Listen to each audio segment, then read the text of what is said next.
Muy buenas tardes a todos. Espero que estén muy bien, al igual que sus familias. Me da mucho gusto recibir el día de hoy a Paulina Leiva, quien nos dará la conferencia Ocupa tu lugar en la vida.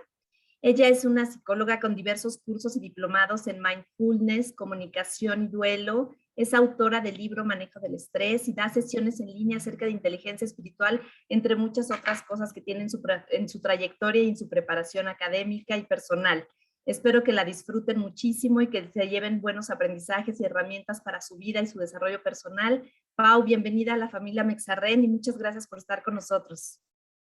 Muchas gracias, Vero. Es un placer para mí poder compartir con todos ustedes y poder contribuir a esta semillita de reflexión, a esta semillita de conciencia. Me honra mucho. Y quería preguntarte si va a haber algún tipo de tiempo para preguntas o algo así. Pues mira, está contemplada de 5 a 6.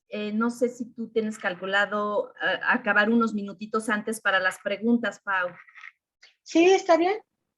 Por Sí, si hay alguna perfecto. inquietud o alguna duda o Exacto. algo que alguien La quiera podemos ver al compartir, sería final. maravilloso. Claro que sí, gracias, Pau. Muchas gracias. Entonces, ¿comenzamos? Excelente. Pues muy bien, muchas gracias por su presencia aquí. Como decía, es muy motivador para mí, muy estimulante poder compartir esta información. Cuando me preguntaron qué tema me gustaría dar, inmediatamente pensé en este, que quizá no tiene por el momento mucho sentido, pero le van a encontrar todo el sentido cuando vayamos avanzando en la información y en las diapositivas. Así que bueno, pues vamos a empezar.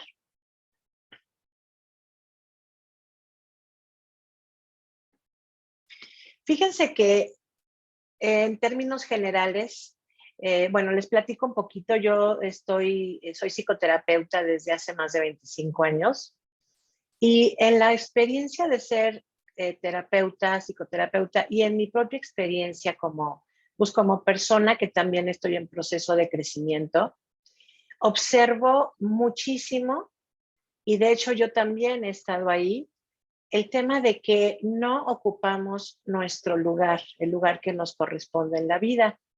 Generalmente este lugar se lo damos a otras personas, ¿no? Por eso yo puse por acá números y algunas sillas, porque a veces el número 1, que sería mi lugar, está ocupado por mi pareja, por mis hijos, por mi trabajo, por, por los padres, por el jefe, por otras personas y otros motivos que en este caso, la verdad es que cuando yo explico esto, también como analogía me gusta compartir la metáfora de una dona. Imagínense una dona, ¿no? Y que en el centro estás tú. Y vamos dividiendo el resto de la dona en estas partes que te decía de la familia, los amigos, mi trabajo, mis hobbies, mis hijos, etcétera.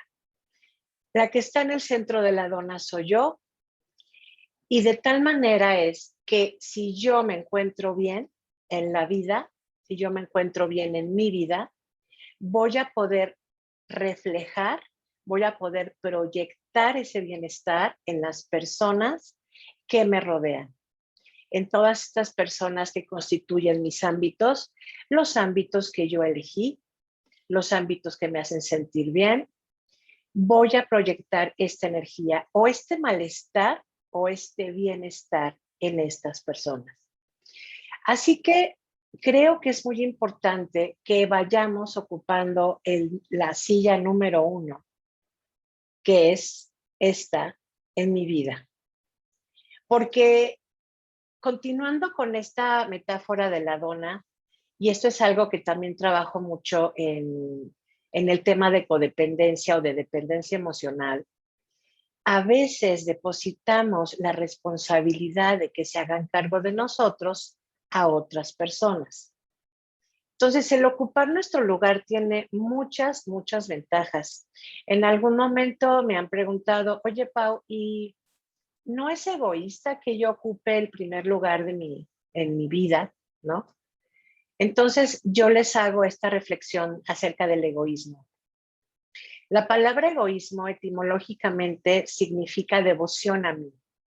Si dividimos la palabra ego, soy yo, ismo es devoción a, recuerden la palabra cristianismo, judaísmo, significa devoción a, en este caso el egoísmo vendría siendo devoción a mí, y creo que no estamos educados, no estamos en la cultura de podernos amar y de podernos dar todo aquello que necesitamos. Creo que por ahí hay un micrófono abierto. Les pedimos por favor apagar su micrófono. Gracias.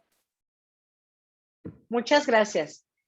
Entonces, no nos enseñan esta parte de amarnos, de ser compasivos con nosotros, de tenernos consideración, de tenernos ternura, de amarnos, de llenarnos de las cosas que más nos gustan, que más nos vienen bien.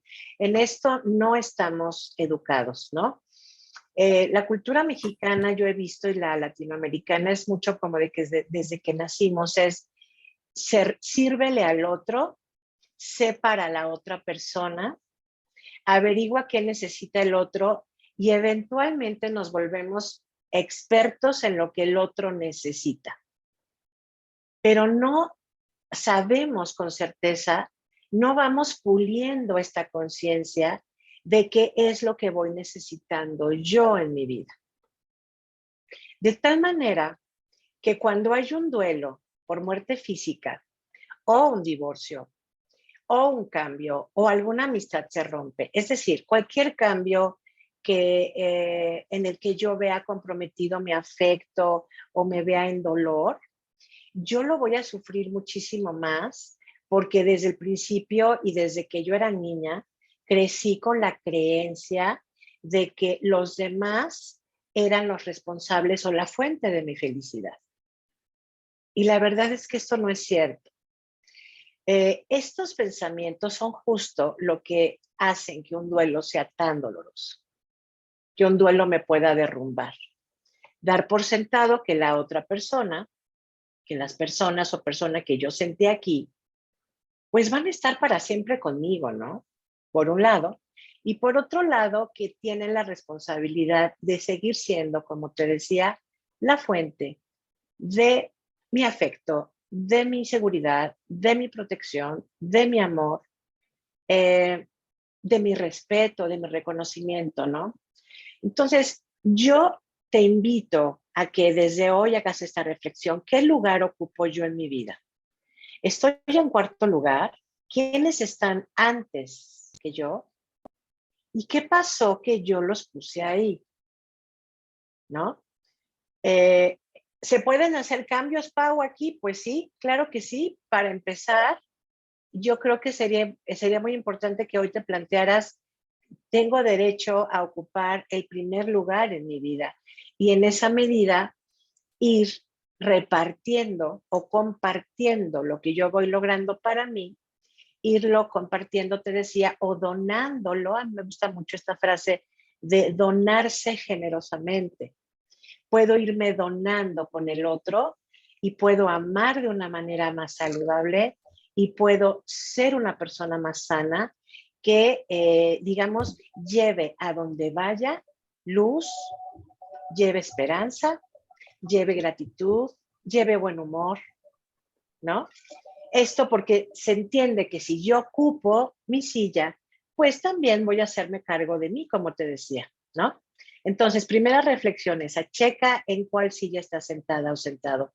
Porque fíjate, si yo me siento en la silla de la segunda a la décima, pues empiezo a ocupar esta silla de la víctima. La silla de la víctima es muy interesante porque en ella, la verdad es que tú te imaginas que si tú te sientas aquí en esta silla, todo el cuerpo vibra en no hay recursos, no tengo recursos, no tengo cómo hacerlo, no tengo cómo ser asertiva, no tengo cómo poner límites, no tengo cómo tener un proyecto de vida, no tengo, o sea, se vive la persona con una indefensión emocional muy importante, ¿no? Yo recuerdo hace tiempo, una mujer me dijo, una mujer que vivió muchos años con su mamá, el papá me parece que no estuvo presente. Entonces, la mamá desde chica educó a esta mujer para, por ejemplo, le escogía su ropa, le elegía qué iba a comer, le elegía a quién iba a ver y a quién no, qué gustos musicales, qué gustos de películas, un poco dirigiendo o mucho dirigiendo como qué era lo que iban a vivir ambas, ¿no? Cuando esta mujer crece y ya tiene 35 años y no se casó, ¿no? La mujer empieza a trabajar en terapia esta parte de creo que yo siempre puse a mi mamá en la primera silla, ¿no? Y hoy que ya estoy trabajando, me decía ella, hoy que ya estoy trabajando este tema en mi terapia, en mi proceso, la pregunta que continuamente me hago es, ¿qué quiero? ¿Qué necesito? ¿Qué me viene bien? ¿Qué me gusta? Porque me decía, Pau, es increíble. Aun cuando voy de compras a comprarme ropa, no sé qué elegir. Pienso inmediatamente, ¿qué elegiría mi mamá? ¿Qué me diría? ¿Qué consejo me daría? ¿No? Entonces estoy sentada sin saberlo en una silla en donde pues no tengo recursos, te decía que es la silla de la víctima. Ahorita vamos a ver más un poco acerca de cómo es estar aquí, pero todos hemos estado ahí en algún momento, todos, aquí nadie se salva, porque ya te decía que no nos enseñan en la cultura de la autodependencia ni en la cultura de la autorresponsabilidad. Es como que siempre crecimos creyendo o depositando culpas en mucha gente, ¿no? De nuestro malestar o de nuestro bienestar. Y de esta manera, pues, una parte de nosotros no creció. Hay millones de adultos que tienen un cuerpo adulto, pero que de manera emocional no crecieron. Hay una frase que dice, nos quedamos en la edad en que nos hizo falta el amor. Y yo me iría un poco más allá. Sí es cierto, nos quedamos en la edad en que nos hizo falta el amor y además en la edad en la que entendimos que si no dependíamos de alguien para estar y para ser, pues no íbamos a sobrevivir, ¿no? Y recordemos que la sobrevivencia, pues es una necesidad muy primitiva del humano, muy instintiva, todos necesitamos sobrevivir y de repente creemos que darle nuestro lugar a otras personas va a ser como el antídoto o la solución para que yo sobreviva y para que yo esté segura y para que yo esté en protección, pero la verdad es que no es así. Sentarnos en esta silla de la víctima lo único que hace es desprotegernos. Así es como es. Entonces vamos a ver algunas características de cómo se vive esto de estar en la silla de la víctima, que es no ocupar mi silla. Para empezar, usamos frases como estas: no puedo hacer nada, ya que mucha gente comenta estas frases, ¿no? No puedo hacer nada. Y de alguna forma, ante hechos que ocurran en nuestro exterior, pues no podemos hacer mucho. Vamos a poner el tema de la pandemia, ¿no? Cuando nos dijeron, pues se tienen que encerrar y tienen que seguirte las reglas, pues la verdad es que nos restringimos. Dijimos, sí, bien, porque la orden fue exterior y era necesaria como una medida de salud. Millones de personas se quedaron en el no puedo hacer nada y se metieron en un medio de mucha ansiedad, de enojo, de tristeza, de miedo, etcétera. Y yo continuamente durante esta pandemia, que tuve incluso grupos de sanación, grupos de manejo de ansiedad, grupos de manejo emocional, les decía, pues ciertamente no podemos hacer nada con que la pandemia haya aparecido, pero hay mucho que puedo hacer desde mi ámbito para que yo, dentro de este esquema de restricción, pueda estar lo mejor posible. Eso es cierto. Pero aquí se necesitaba echar a andar estrategias emocionales, ¿no? Otro rasgo es esto de la inmadurez, ¿no? Que los demás se hagan cargo. ¿De quién? Pues de mí. Que los demás elijan por mí, como en este caso de la chica que la mamá le elegía la ropa a los 30 años, ¿no? Que los demás se hagan cargo. Y hay muchas personas que en terapia me dicen, Pau, pero pues es que esto es cómodo, ¿no? Que se hagan cargo. Y yo les digo, pues no, no es cómodo, no es cómodo porque te limita mucho. Más bien, hay muchas personas que se acomodan en esta situación porque pues además no tienen cómo hacerse cargo ellos. Entonces no es que sea cómodo, pero sí es como una imposibilidad interior. Otro aspecto es el control, ¿no? Los demás deberían. ¿Deberían de qué? Deberían de cambiar, deberían de ser diferentes, deberían de ser menos enojones, los demás deberían de agradecerme, los demás deberían de amarme mucho, los demás deberían. Y de esa manera estoy emitiendo muchas expectativas hacia los otros, que yo en este punto siempre les digo que los demás apenas se andan haciendo cargos de ellos mismos, apenas pueden con ellos y que tampoco se vale que yo deposite mis expectativas en que los demás cubran mis necesidades. Eso es cierto. Otro aspecto es la parálisis, ¿no? Que tiene mucho que ver con la resignación. Esto me tocó vivir y yo no puedo cambiar. Como un poco lo de la pandemia, ¿no? Pues esto me tocó vivir. Yo desde el 93 trabajo con violencia sexual, violencia familiar, violencia en todas sus formas. Y muchas de las mujeres que padecen situación de maltrato crecen claramente con un fenómeno que se llama indefensión aprendida. Esto es cierto, esto es teóricamente comprobado y ellas se sienten así, indefensas ante la vida de qué hacer con lo que les está sucediendo, ¿no? Millones de ellas, asimismo, también se han dado chance de ir sanando esto. Hoy muchísimas de ellas ya son mujeres autodependientes que tuvieron el valor de salirse de relaciones de violencia y que hoy están siendo sus mejores amigas y sus mejores parejas con ellas mismas. Porque cuando yo digo yo no puedo cambiar, me estoy cerrando también todas las posibilidades. Todas, ¿no? Me preguntan, Pau, ¿es posible que alguien cambie? Sí es posible. ¿De qué depende? Pues de que la persona haga conciencia de que quiere cambiar o quiere modificar algunos aspectos de su vida, algunos aspectos de su emoción, de su personalidad. ¿Es posible esto? Sí es posible. Miren, la terapia no cambia a nadie. Los cursos, los libros, los retiros, los talleres no cambian a nadie.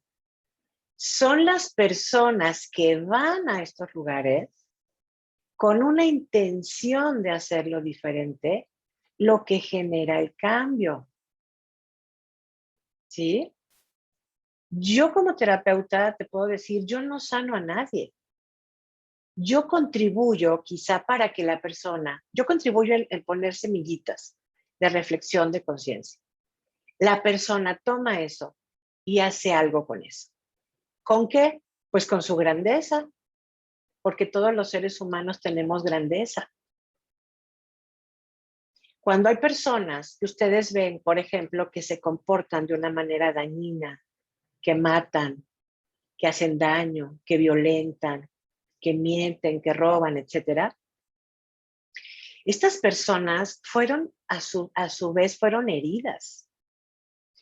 Fueron personas que sufrieron y que, dado que no lo pudieron sanar a lo largo de su vida, pues sienten como muy verdadera esta frase de yo no puedo cambiar, ¿no? Entonces como, pues esta vida me tocó vivir, pero sí es posible. Lo único que se necesita pues es la voluntad y la conciencia de la persona, ¿no? La culpa proyectada es otro aspecto de no ocupar mi silla, ¿no? Los otros me estresan. Por culpa de los demás no soy feliz. Tuve una infancia difícil, entonces pues mis papás son culpables. Entonces, como mis papás son los culpables, yo me voy a pasar toda mi vida culpándolos con resentimiento o con aspectos de venganza, con aspectos de dolor con ellos. Eh, la verdad es que, como hace un momento te comenté, los demás hacen lo mejor que pueden con lo que les enseñaron a hacer, incluyendo a nuestros padres. Así que si tú tuviste una infancia difícil, dolorosa, que yo creo que todos en alguna medida hemos vivido una infancia compleja, complicada o dolorosa, nadie se salva tampoco, eh, es nuestra responsabilidad de adultos hacernos cargo de ese dolor. Hay una frase que a mí me gusta mucho. Dice, tú no eres 100% responsable de tus heridas, pero sí eres 100% responsable de sanarlas. ¿Cierto? Entonces, en la medida en que yo vaya asumiendo Vero comentó hace un momento, en el 2017 publiqué mi primer libro de manejo de estrés y en uno de los ejercicios del libro te propongo que que completes 3 frases iniciando con, por ejemplo, mi mamá me estresa, mi jefe me estresa, el clima me estresa. Y que en la parte de abajo anotes, cambies el ellos o él o ella por el yo. Es decir, yo me estreso con mi mamá, yo me estreso con mi jefe, yo me estreso con el clima. Y de esta manera voy ocupando mi lugar de responsabilidad. Porque bien se dice que los pensamientos estresantes, pues son los que generan todo el síndrome de estrés. Hay personas que viven similares situaciones y lo gestionan de otra manera. Así que ve checando cuáles de estas frases son las que tú a veces ocupas. Esta frase, por ejemplo, es, si por culpa de los demás no soy feliz, bueno, pues entonces ya le di todo el poder al otro o a los otros, el poder de mi felicidad. Y la verdad es que pasarle la llave de mi felicidad a alguien, pues es doloroso, ¿no? De entrada se ve como, pues muy feo. Darle la llave de mi paz, darle la llave de el poder de mi paz, el poder de mi autoestima, el poder de mi tranquilidad al otro, creo que eso no es justo para ti, ni para el otro. Seguimos. Esta yo la escucho mucho y pensé antes de colocarla por acá, porque claramente hay un aspecto en donde pues es como la voluntad, ¿no? La voluntad de Dios, si quieres tú rendirte ante esto, si tú eres una persona que cree en una divinidad, en un poder superior, en la energía cósmica, en la energía universal, que yo creo que es como lo mismo esta parte, ¿no? Hay muchas personas que están en una situación pasiva en su vida de, pues yo no voy a hacer gran cosa, yo no voy a participar mucho en mi vida, pues vamos a ver qué me tocó vivir, como dice acá, y qué es lo que Dios quiere. Entonces, a este respecto, yo siempre les comento, Dios quiere que seas feliz. ¿Qué haces tú para ser feliz? Dios puso todo el banquete padrísimo en tu vida, banquete que no vas a ver, no te vas a dar cuenta que está si tienes, por ejemplo, muchos duelos acumulados o muchas culpas o miedos, porque esto es una carga, banquete que no vas a ver si tienes esto de por medio. Pero eso también se puede sanar. Eso también lo puedes ir quitando de tu vida como basura emocional. Porque lo que nos pasa se queda en nuestra vida como carga siempre y cuando no lo resignifique. ¿Cómo se resignifica, Pau? Se resignifica cuando yo a una situación de mi vida le quito todo el poder emocional. Libero el dolor, libero la culpa, el miedo, el enojo y me quedo con una situación neutral a la que yo le puedo ir encontrando otros significados menos pesados que me puedan incluso ayudar para que yo aprenda de eso. para que yo recoja la nutrición de cada situación de mi vida, para que yo capitalice la experiencia. Esto es ocupar la primera silla, el primer lugar. ¿No se te antoja? Creo que sí, creo que se te va antojando. Es muy importante, es todo lo que podemos hacer desde ahí. Así que bueno, Dios quiere que seas feliz, nada más hay que ver como que en qué contribuyes tú con eso, ¿no? La desesperanza, que tiene que ver mucho con acá, no hay de otra, y que también la escuché mucho en la pandemia, ¿no? ¿Qué estás haciendo? Familiares, amigos, ¿no? ¿Cómo estás? Pues aquí encerrada, no hay de otra. Aquí preocupada, no hay de otra. Aquí muy frustrada porque no hay de otra. Y seguramente tú también has escuchado mucho esta frase, ¿no? Entonces, al respecto, yo siempre les comento, siempre hay de otra. Pero aquí depende de ti. No, Pau, es que en serio yo no puedo salir a conciertos. Sí, claro, eso sé que no se puede, pero sí hay de otra. Es que, ¿qué vas a hacer tú, como te decía hace un momento, para que con estas restricciones puedas darte bienestar? Y siempre hay de otra. Plantéate esa frase, por favor, de aquí en adelante, ¿no?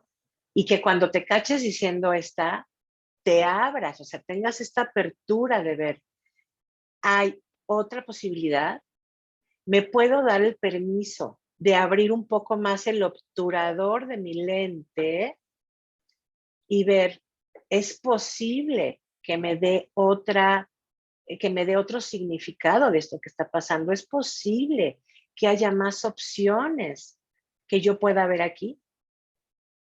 Pregúntate eso y siempre hay de otra. Esa es la verdad. Y bueno, estas son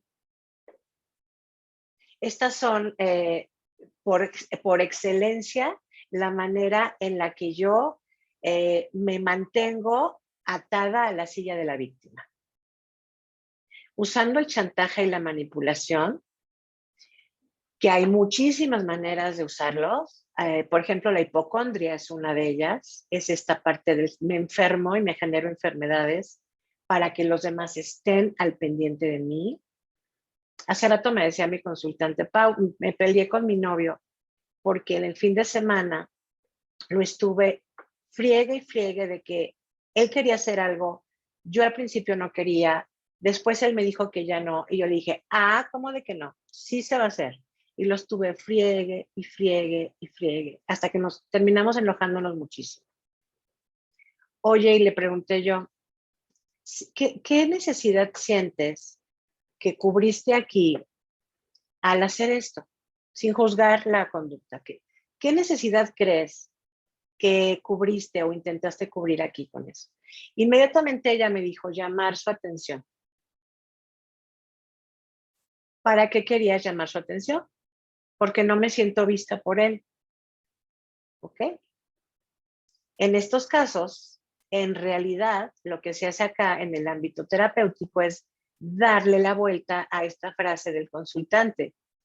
Entonces no tienes la atención de él o crees que no la tienes. La pregunta es, ¿qué tanta atención te das a ti misma?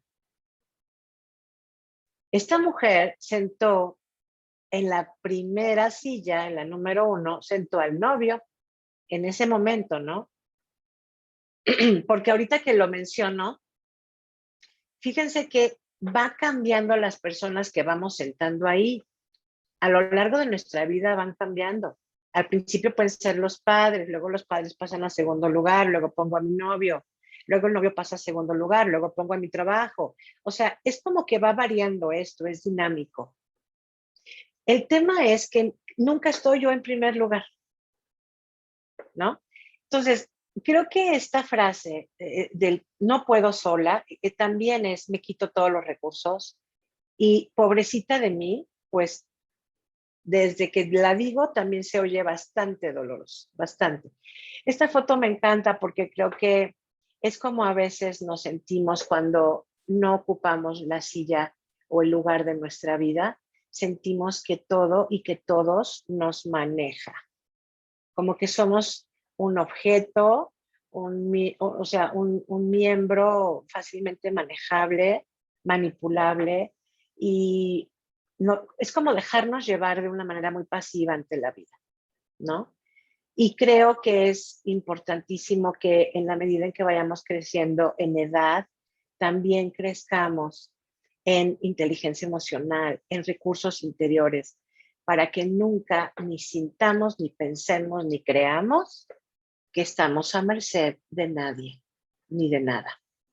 Y que básicamente mi paz, mi autoestima, mi felicidad, pues no depende de nadie, depende de mí, ¿no?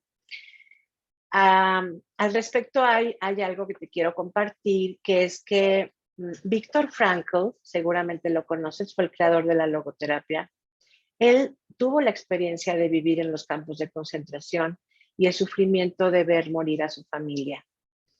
Y él decía en esta experiencia tan dolorosa y retadora, pues yo aquí no puedo controlar que acaben con mi vida, no puedo controlar que acaben con la vida de mis amigos, de la gente que está aquí, pero sí puedo controlar lo que yo pienso acerca de eso. Sí puedo controlar lo que yo, cómo lo represento en mí, cómo lo percibo. Eso sí lo puedo controlar. Entonces, Viktor Frankl hablaba de decía él, la última de las libertades humanas. ¿Cuál es? Elegir con qué actitud voy a recibir la vida. Otra vez, elegir con qué actitud voy a recibir la vida. ¿Qué de la vida, Pau? Todo. Lo malo en el contexto de terapia de crecimiento espiritual y emocional es el campo maestro para que tú crezcas. Es el campo maestro para que tú formes resiliencia. Y a veces es de los dolores más profundos de donde salimos más sabios, con más lecciones, con más herramientas a partir de esos profundos dolores que podemos vivir en nuestra vida. Así que vamos a continuar con esto. Pregúntate tú qué tanto estás aquí y qué desagradable y qué malestar se siente estar en esta situación, ¿no? Ya te comenté hace rato, y esto voy a insistirlo un poco, todos hemos estado aquí en algún momento, varias veces. A veces ni cuenta nos damos, a veces estamos en el inconsciente o en la inconsciencia. El tema es, y el objetivo también de esta conferencia es que tú logres identificar qué es lo que te toca a ti, qué es en donde tú te enganchas, que te impide ocupar tu primer lugar, el primer lugar de tu vida. Déjenme darle un traguito a mi té.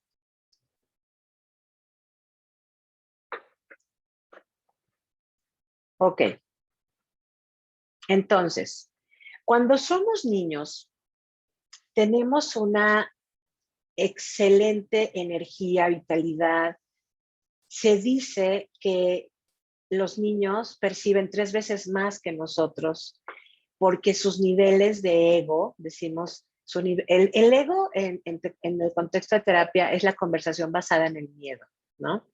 Entonces, cuando somos niños hay muy escaso ego. Conforme vamos creciendo, pues se va como haciendo más grande. Si no lo vemos, si no lo trabajamos. Cuando somos niños, somos esta vitalidad en donde nuestro yo superior está pleno, es grande, es luminoso. El yo superior habla de que tengas presentes tus recursos, tus cualidades, tus dones, tus virtudes, porque todos los tenemos.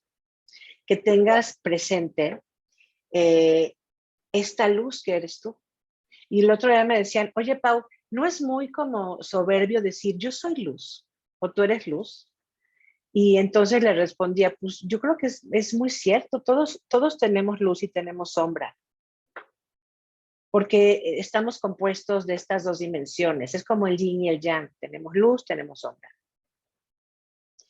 ¿Quiénes son las personas que hacen más daño a la humanidad, a sus familias, a sí mismos, a los animales, al planeta? Son las personas que tienen más sombra. Pero en este aspecto te recuerdo que el negro no es un color, el negro es la ausencia de luz. ¿Sí? Entonces, ¿qué le hace falta a estas personas? Pues justo trabajar en esa luz que en algún momento de su vida ellos creyeron que ya no estaba. Que la vida y sus circunstancias pues colaboraron de alguna manera para que ellos creyeran que no eran luz, que su vida era completa sombra y que bueno, en esa medida es lo que ellos dan. ¿Qué da una persona que está en sombra? Da heridas, da reproches, da ofensa, da violencia, da amargura, da miedo. Esto es lo que puede ofrecer una persona que está más en sombra. Y cuando yo ocupo el primer lugar de mi vida y voy trabajando mis aspectos emocionales y recuperando mi poder interior, porque quiero que sepas que el poder interior nunca se pierde, solamente es como que está ahí guardadito, ¿no? Piensa en una prenda de tu closet que casi no usas, pero que ahí está. ¿Ya la tienes? Una prenda de tu closet, de tu guardarropa que casi no uses, pero que sabes que ahí está. Pues así, igual, tu poder interior nadie se lo ha llevado, nadie te lo puede quitar, ese es tuyo, pero no lo usas. ¿Por qué no lo usas? Pues porque hay algunos asuntos que te convendría resolver antes, sanar antes, para que puedas regresar a esta luz que eres tú. Y yo creo que millones de personas en este momento están así. Y es triste. Hay que recuperar estas partes, ¿no? Las partes que nos deja una infancia sanada es creatividad, es gozo por la vida, es diversión, alegría, amor. Sobre todo esto es lo que nos da sanar estas partes y recuperar también poder interior. También creo que nos ayuda mucho en cómo vamos viviendo nuestra vida conforme crecemos, ¿no? El poder interior nos ayuda a entender que pase lo que pase, estamos con nosotros mismos. La pandemia, pues, favoreció muchas muertes físicas, contribuyó con esto y ha habido mucho dolor. Entonces, el poder interior te dice, tú vas a estar contigo el resto de tu vida. No estás sola, no estás solo. Acompáñate desde el amor y la gratitud contigo, desde la alegría, a pesar de todo, porque tú eres tu mejor compañía. Eso también es ocupar tu primer lugar, tu silla en primer lugar. Y bueno, solamente hay dos formas de recibir las experiencias en la vida. Una forma es la reactiva y otra forma es la forma responsable. La responsabilidad es la habilidad para responder. Y como bien lo dice aquí, como habilidad, pues no nacemos con ella. Así como no nacemos con asertividad ni nacemos con resiliencia. Hay gente que dice que sí, que nacemos con resiliencia. Yo no estoy muy de acuerdo con eso, por toda la experiencia que he tenido. Creo que la resiliencia se practica, se ejercita, igual que la asertividad, igual que la responsabilidad. Creo que no hay nada más bello que el hecho de que tú te hagas cargo de ti. Y después puedas, con eso que tú te das, poder ser amor, cuidado, responsabilidad, atención, compromiso para los demás. El otro día me preguntaba alguien, entonces si yo no me amo, ¿yo no puedo amar a mis hijos? Entonces le decía, pues puede ser que si los ames, claro que sí hay amor, ¿no? Pero en el proceso de este amor van a haber muchas cosas ahí muy poco saludables, porque tú creo que estás entendiendo mal el amor. El amor primero te lo das a ti Por ahí nos dijeron cuando crecimos, ama a tu prójimo como a ti mismo. Nunca nos dijeron, ámalo más. Nos dijeron, ámalo como a ti mismo. Y este amor que nos debemos es lo que nos ayuda a hacernos responsables y a ejercitar la habilidad para responder. En la reactividad, yo respondo con enojo, con defensa, con agresión, con violencia, en completa inconsciencia. Hace rato me decía esta consultante, Pau, ni cuenta me di y ya la había regado. Forma reactiva, ¿no?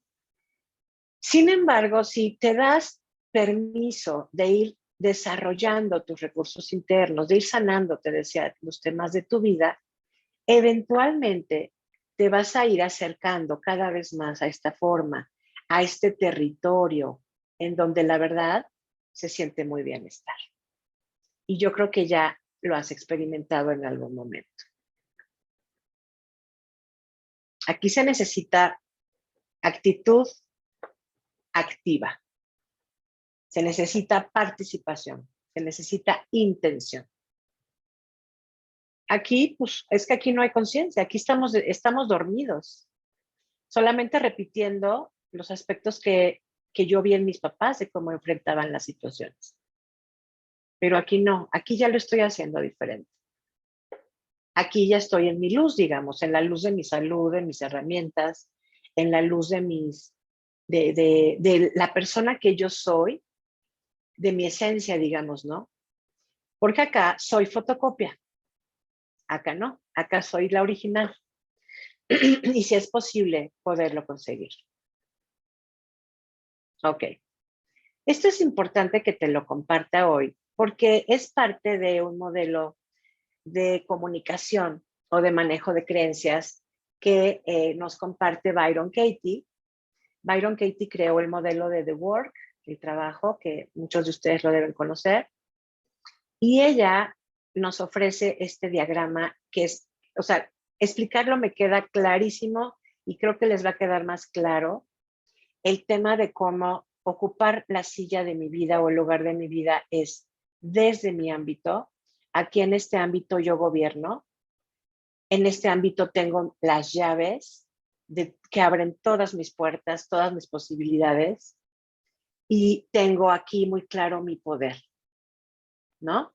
Y aquí está lo que yo decido, lo que yo siento, pienso, elijo, necesito, opino, todo esto está aquí. Y acá está el ámbito de los otros y de la realidad. Y aquí pongamos que está la pandemia, ¿no? Los sismos, las muertes físicas, todo lo que no está en tus manos, aquí está. Y aquí está lo que los demás deciden, piensan, sienten, eligen, opinan, aquí está, ¿vale? Cuando yo me quito de mi primer lugar, de mi silla de la vida, y pongo a otros ahí, entonces yo no estoy en mi ámbito, yo estoy en el ámbito de los demás. ¿Y qué creen? Que aquí hay graves peligros.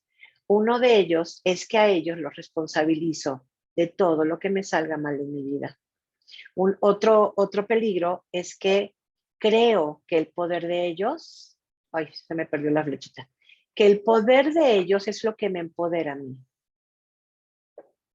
Aquí yo ya me perdí, digamos que imagínate que el verde y el azul se forman en un solo círculo, no sé qué color salga en cuanto a los matices, pero yo ya perdí, digamos, mi ámbito y es importante ver cómo mi ámbito tiene límites. ¿Qué quiere decir? Que va a haber cosas acá y acá que a mí no me hagan bien, que a mí no sean de mi talla, que no me convengan, que me hagan sufrir, que simplemente no me gusten. Y tengo que tener claro cuáles son mis límites, pero eso no lo voy a poder conseguir si yo me quito de mi lugar, de mi primer lugar. En la medida en que estoy en mi lugar primero, en mi primer lugar, yo tengo claro quién soy, no me pierdo en el otro, no me pierdo en lo otro. Perderme en lo otro, ¿qué significará? Pues que yo soy infeliz porque llovió, que yo soy infeliz porque hubo un sismo y me quedo con el trauma 5 años, que soy infeliz porque se divorciaron mis padres, que soy infeliz porque la mejor amiga pues decidió ya no ser la mejor amiga. Fíjense cómo mucho de lo que pasa aquí arriba, yo creo que determina la belleza o no de mi ámbito. Por eso lo hice de un color más claro, por eso puse un corazoncito, porque creo que este es el área que yo tengo la responsabilidad de diseñar, de embellecer, de nutrir todo el tiempo. Y que cuando yo estoy en el ámbito de los otros o de la realidad, me descuido. Imagínate un ámbito que en lugar de verdecito está negro, está todo polvoriento, está descuidado, está feo, ¿no? Entonces, pero yo digo, no, es que yo quiero un montón a los demás, por eso les doy el primer lugar. Quieres un montón a los demás, pero tu ámbito está muy descuidado. ¿Esto suena congruente? Creo que no, no suena congruente. Y más allá de la congruencia, no suena amoroso contigo. Yo trabajo mucho con la compasión y creo que salirnos de nuestro ámbito para irnos a otros, pues eso es un acto de mucho desamor para nosotros, ¿no? Además de que hay un tema muy importante, que aunque yo me vaya con mi energía a estos ámbitos, no voy a cambiar a los demás. Esa es otra. ¿Cuándo has podido cambiar un aspecto de la realidad tú? Nunca. ¿Cuándo has podido cambiar a los otros? Nunca. ¿Ves cómo es un desgaste de energía tan tremendo que te haces cuando no ocupas tu lugar, cuando no ocupas el lugar de tu vida? Se va viendo aquí más claro, ¿no? Y por supuesto que los otros tienen sus límites también. El límite del otro llega hasta donde empieza el tuyo y al revés. Pero a veces creo también que en la vida perdemos estos límites o los confundimos. A veces en el nombre del amor se confunden y esto es muy interesante. Bien, estas son las maneras en las que puedes ocupar también tu lugar. Cuando ocurre algo que a ti no te funciona, cuando ocurre algo que pues no resultó como querías, que te dolió al final, estos son el tipo de preguntas que van a lograr que tú ocupes el primer lugar en tu vida. ¿Qué hice para que finalizara así? ¿Cuál fue mi participación? ¿Cuál es mi parte de responsabilidad? ¿Qué aprendo de esta experiencia? Y esto se llama hacerme cargo de mí, ¿no? Pero como al principio te comenté, pues no estamos educados ni hemos ejercitado mucho estas partes hasta ahora. Entonces, el objetivo también de esta conferencia es que tú te preguntes, ¿qué silla quiero usar? ¿Qué silla quiero ocupar para mi vida? Y estaría dispuesto a hacerme este tipo de reflexiones cuando algo en mi vida no vaya como quiero o no acabe como quiero. ¿Sabes por qué? Porque cuando yo no aprendo de mis experiencias, voy a estar condenada a repetir y a repetir y a repetir la historia.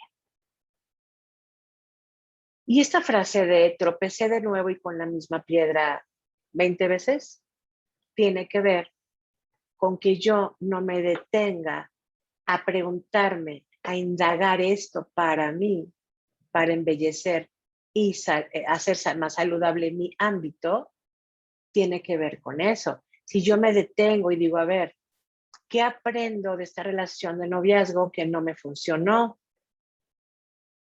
¿Con qué me quedo? ¿Qué haría diferente hoy? Si yo me hago todas esas preguntas, seguramente la relación de pareja que siga va a ser mucho más sabia, más sana, más libre, con un entendimiento del amor más real. más verdadero. Mientras no ocupe mi lugar, mi primer lugar, voy a seguir pensando que el mundo es responsable de mi dolor. Y voy a estar viendo pasar situaciones en mi vida como si fueran automóviles, así, zzz, zzz, solamente quedándome con una sensación de, ay, qué doloroso fue, ay, qué horrible fue, ay, qué tremendo fue, o sea, no lo quiero ni ver. Entonces, justo les hago esta pregunta. Si no lo ves y no aprendes de la experiencia, ¿cómo esperas que nutrirte con ella? ¿Cómo esperas hacerlo diferente? Y creo que esto tiene sentido. Entonces, todo esto es hacerme cargo de mí. Y se incluye dentro de este marco del ámbito, ¿no? De lo que me toca a mí hacer dentro de mi casita, que es mi ámbito. Ok. A través de todas estas cuestiones puedo ayudarme a atraer a mi vida, a proyectarme desde la inteligencia emocional, la asertividad y el no enganche, a hacerme y darme una vida de más prosperidad, de más abundancia, de más amor, de más paz. Miren, yo creo, la verdad es que esto es algo que lo he confirmado conforme pasa el tiempo cada vez más. Lo que queremos todos en el mundo es paz interior, tranquilidad. Estemos donde estemos y con quien estemos, lo que el ser humano anhela es paz interior. Estemos donde estemos y con quien estemos.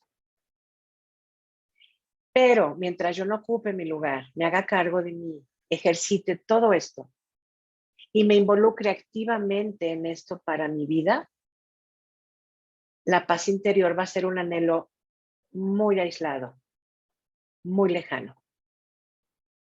Entonces, para tener acceso a él, al anhelo, a que el anhelo se cumpla, necesitamos tu participación.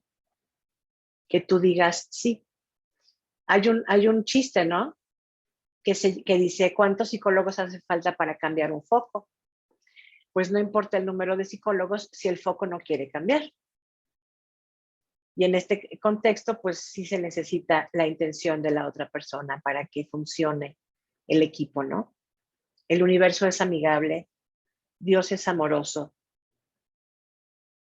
pero se necesita de nuestra participación como equipo para ir conformando esto que quiero que esté alineado a mi vida. Entonces, yo soy responsable de todo esto. A ver, ve checando.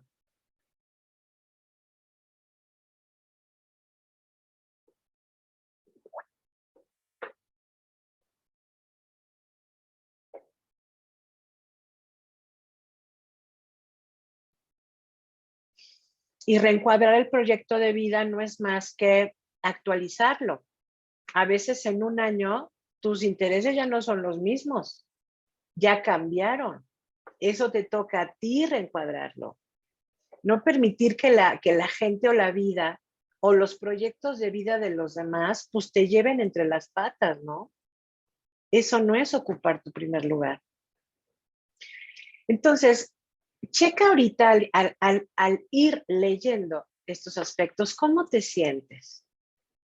¿Qué genera en ti darte cuenta, tomar conciencia, despertar en este sentido de que eres responsable de esto? ¿Qué genera en ti? Ojalá que genere esperanza, ilusión, emoción, motivación, optimismo, alegría. Ojalá que genere esto. Porque la verdad es que nadie puede hacer esto por ti. Nadie. A nadie le toca, en primer lugar, y pues nadie tiene la responsabilidad, ¿no? Y además nadie puede, ¿eh? Aunque el otro venga y diga, yo te voy a sanar y voy a cerrar tus duelos. Y eso no es cierto, nadie puede hacerlo por ti. Esta frase me encanta porque si tú amas a alguien en la vida, que yo sé que sí, amas a muchas personas en tu vida, igual que yo, Intenta aplicar esta frase cuando hables de amor y en lugar de decir te amo, diles nos amo, porque también aquí queda muy claro que me estoy incluyendo yo en este circuito de amor, en este circuito de cariño me estoy dando a mí el lugar que me toca, ¿no? Muchas veces me han dicho en terapia, Pau, es que no me da mi lugar, muy enojados, ¿no? O enojada, no me da mi lugar, no me ha dado mi lugar. Y como esta conferencia se llama Ocupa el primer lugar de tu vida, ¿no? Pues la respuesta que yo les doy siempre es esta. El lugar nadie te lo va a dar, este lugar te lo tienes que dar tú. Tu lugar en la vida nadie te lo da, tú te lo das. ¿Mm? Y a veces pongo también el ejemplo de cuando vas a un restaurante y te asignan tu mesa, ¿no? Puede pasar que no te guste, que digas, a ver, esta mesa no me siento satisfecha con ella, no está en un lugar que me acomode, no me gusta. Hágame favor de cambiarme de mesa. ¿Lo has hecho? Eso es ocupar el primer lugar en tu vida.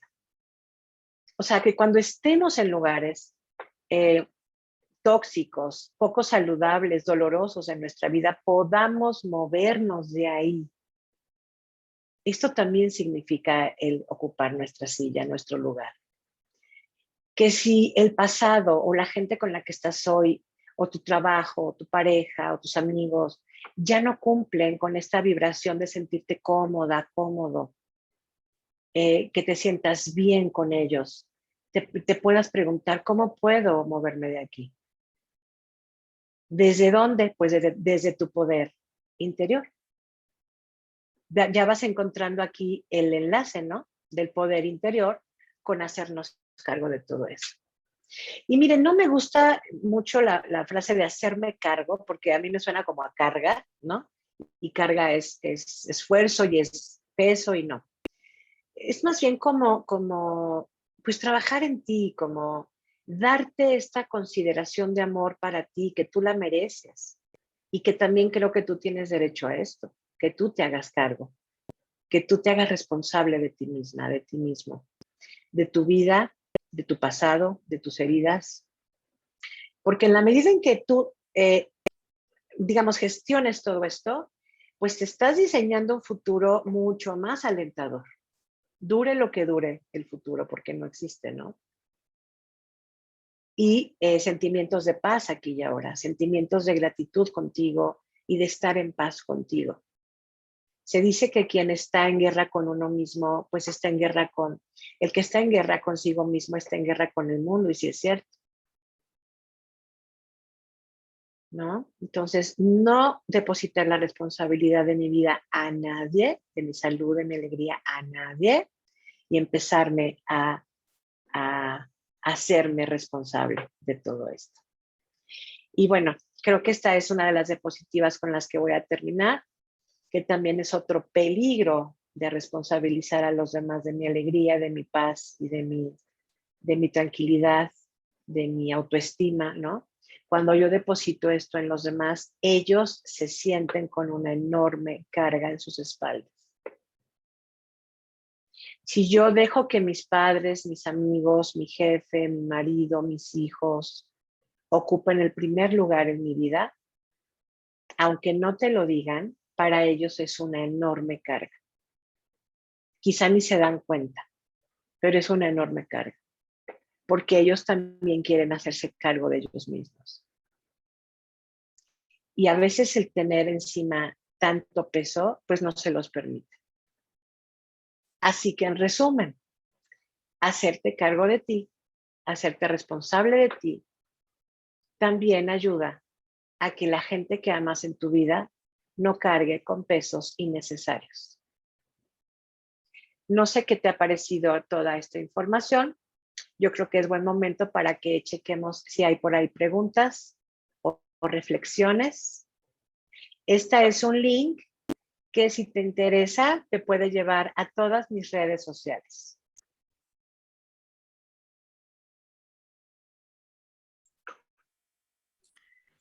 ¿Hay alguna pregunta por ahí? Pau, buenas tardes. Perdón, Artur, perdón. No, adelante, adelante. Gracias. Hola, hola. Hola, ¿cómo estás? Soy Rosa Santiago. Me llamó Hola, Rosy. la atención y quiero saber cómo se resignifica esto o cómo se interpreta. Cuando dijiste, hablabas un poco de la resiliencia y tal y los cambios que hemos tenido y sobre la pandemia. Dijiste algo, la pandemia favoreció muchas muertes. Eh, Contribuyó. eh, pero mucha gente ha perdido, tengo amigos, tanto dentro de la empresa como fuera de ella, que la pandemia se llevó a sus papás, a su familia, más cercanos, más queridos. ¿Cómo se puede interpretar esta parte de favoreció, sabes? Cuando, bueno, no queremos que fallezcan, ¿no? Ujú. Y que fallezcan en las formas como están Bueno, ahora con la pandemia, solo. sí, por supuesto. Uh-huh. Mira, cuando dije favoreció es las condiciones en que se ha desarrollado la pandemia. Quizá la palabra favorecer se significa más en términos de algo agradable, ¿no? Entonces más bien fue, pues Sí, contribuyó, con todas las características de la pandemia, contribuyó a muchas muertes físicas, ¿no? sí. Cuando yo hablaba de resignificar, pues yo desde hace 10 años estoy especializada en procesos de duelo y me he dado cuenta, confirmado, que los duelos no solo son muertes físicas, son cambios. Sí. Muerte física incluye duelo, ¿no? Pero los cambios, fíjese, la pandemia fue un duelo para la humanidad. A nivel planeta fue un duelo, ¿no? Entonces, es importante y es posible que yo resignifique la muerte física de mis seres queridos si yo participo activamente en un proceso de sanación de mis duelos y no andar cargando ese enorme dolor. Cuando trabajamos un duelo, no nos despedimos del amor, de la linda historia, del lazo afectivo, de nada de eso nos despedimos, no. Creo que hay por ahí muchas confusiones. De lo que nos despedimos es del dolor, de la culpa, del miedo, de todas estas emociones discordantes que se nos generan con la muerte de un ser querido. Eso es posible. Y entonces a eso me refería yo con resignificar. En el manejo de duelo, invitamos a que no haya resignación, porque se acuerdan que la resignación, la frase es ya que, sino una resignificación. ¿Y qué significa esto? Que yo pueda ir entendiendo eh, qué me invita a ser para mí este suceso, qué trae para mí como sabiduría, como conciencia, esto que ha sucedido en mi vida, que yo no pude controlar, pero que sí está en mis manos sanar, como les decía. No sé si te contesté, Rosy. Sí, muchas gracias. Gracias a ti por la confianza.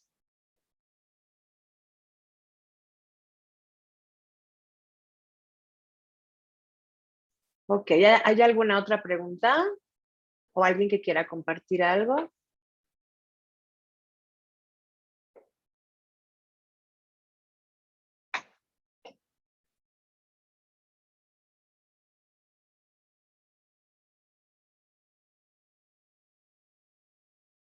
Bueno, pues creo que no. Entonces, no sé si haya algún protocolo para despedirnos, mi querida Vero. No, Pa, pues básicamente te quiero agradecer, nos haces sentir como con muchas herramientas para hacer conciencia, nos dejas muchas reflexiones en cada una de tus enseñanzas y esperemos que todos los aprovechen al máximo en su vida personal y aplicarla en lo laboral, evidentemente. Muchísimas gracias por tu participación, fue muy interesante y muy profunda y te agradezco mucho todo el tema, cómo se manejó. Gracias a todos por su participación y su tiempo. Gracias. Estén muy bien. Muchas gracias y buena tarde. Muchas gracias. Gracias, Pau. Gracias, Vero. Gracias. Muy buenas. Gracias. Gracias. Gracias. Muchas gracias. Muchas gracias.